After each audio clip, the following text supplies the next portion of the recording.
नमस्कार, आज बनवत आहोत आपण सोपा असा ग्रीन राईस।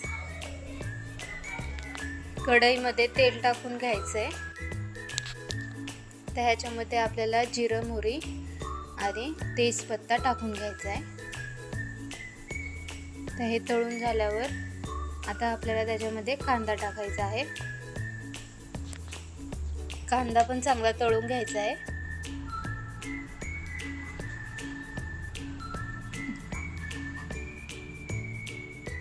कांदा परतून झाल्यावर आपल्याला हिरवी मिरची, कोथिंबीर, आलं, लसूण आणि थोडेसं खोबरं ह्याचं वाटण तयार करून घ्यायचं आहे। आणि तेच वाटण आता आपल्याला टाकायचं आहे।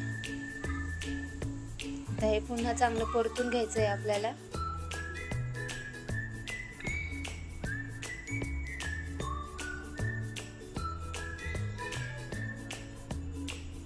त्यात थोडं टोमॅटो टाकले,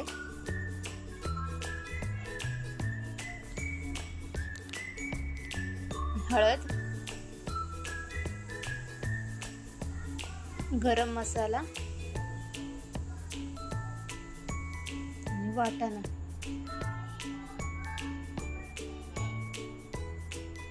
चांगलं परतून घ्यायचं आहे आणि तांदूळ टाकायचे आहे। मी तर बासमती तांदूळ वापरले आहेत। हे चांगलं परतून घ्यायचं आहे।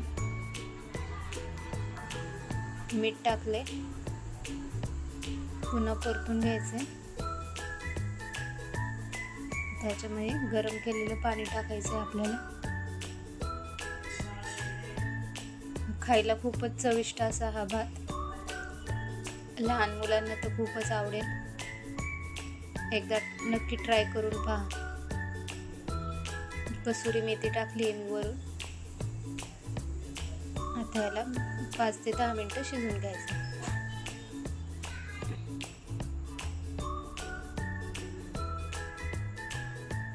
तयार आहे पहा आपला हा ग्रीन राईस।